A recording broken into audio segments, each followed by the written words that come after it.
Good morning. Hello to all of my clarinet and alto sax players. We're going to review what we did last Thursday and give us a few things to work on over the weekend so we can have some fun with it. If you have not seen the Clarinet Saxophone Week 2 video that is on this channel, please pop over there and get comfortable with everything we talked about in that video. Then we can get started over here. So whenever we go to play our instrument, it's very important we take just 1 or 2 minutes to warm up our lungs and to warm up with just our mouthpiece, or your mouthpiece and your barrel put together, whichever one you prefer. So once you have gone through that, you've practiced setting your lips, crunching your corners, and just making your noise on your mouthpiece. I'd like you to take a moment, if you have a mirror or a camera available, to look at yourself. Try and figure out, where is my mouthpiece pointing? Is it pointing straight up, straight out? Or is it pointing down toward my knees? We want that mouthpiece on the clarinet to be pointed down toward our knees, and on our alto saxophone, we want that pointed straight out in front of us. The other thing to look for is, if our mouthpiece is toward our knees, is our chin way down toward our chest, or is our chin nice and up? We want a nice raised chin, level head, so that we're not getting uncomfortable with our neck there. So once we have this comfortably toward our knees and our chins are up, we can put together our full clarinet. So I would like to review the mouthpiece alignment we talked about in class. On the back of our clarinet, we're going to find this long key right here, and we're going to take our reed and just make sure that our reed lines up with this key right here.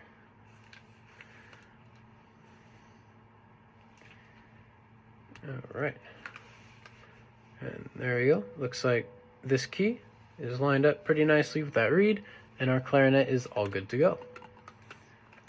So let's set our hand positions. We'll set our clarinet on our knee for now, just to make this a little easier.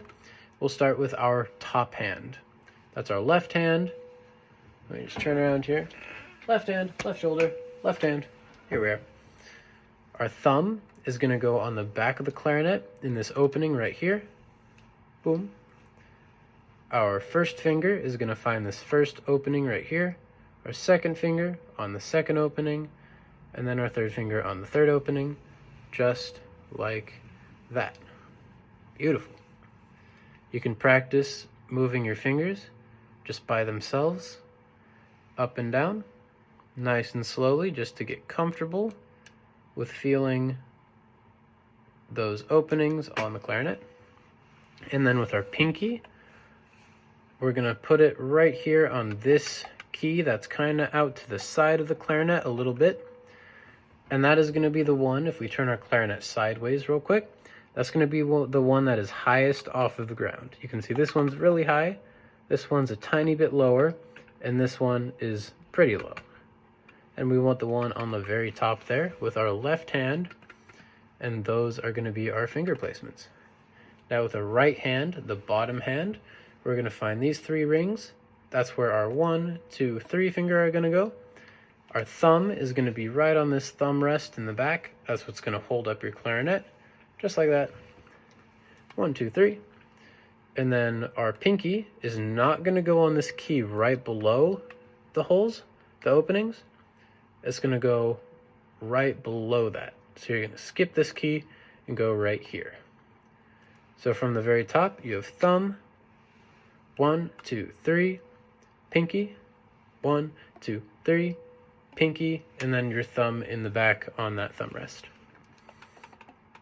So we're not going to be using all of these finger positions all the time. So when we're not using it, we're just going to hover our fingers just a tiny bit above those openings, so that when we need them, they can just come straight down and cover up those openings right when we need them to.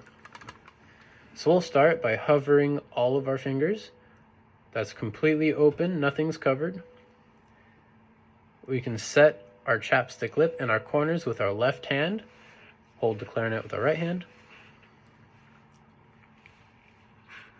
Then all our fingers hovering, nice deep breath.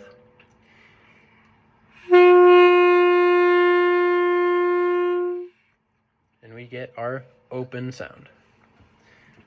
Take a moment to make sure that our chins are up and that the bell is right by our knees. And let's try that again.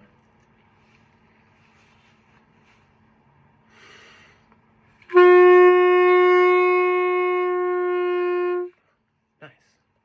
So now that we have our first note, we can start putting down some fingers. We'll start in the back with our thumb. We'll just push down on that opening there. Then we'll push down on our first finger, then our second finger, then our third finger, just like that. And here's what that sounds like.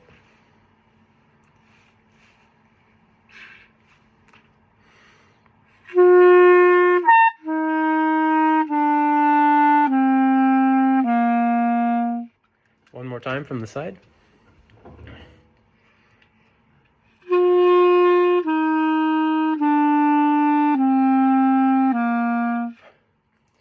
And once we're comfortable with that, we can try starting at the very bottom with all of these fingers down, and we'll just lift them back up till we're at our open sound again. You can practice going back and forth. You can make your own little songs. Have some fun with these sounds. Yeah. And do make sure that you're trying your best to play your instrument over the weekends so that we can play even cooler stuff in class. Wonderful. And then to my alto saxophone, a lot of these finger positions are going to be pretty similar, but as we talked about in class, there's one tiny difference. Instead of going down with the thumb, down with our one finger, our two finger, and our three finger, we're going to go thumb in the back,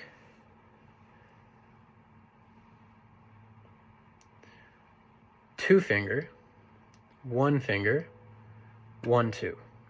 So it's just a tiny little bit different there. And on our alto saxophone, there's no opening to cover with our thumb. It's just a tiny little piece of metal that just kind of sits there with our thumb. So there's nothing to press down with our thumb. We're just going to go open, 2, 1, 1, 2 for our alto saxophone. Wonderful. I hope you are all having a good day, and I will see you all on Thursday. Have a good night.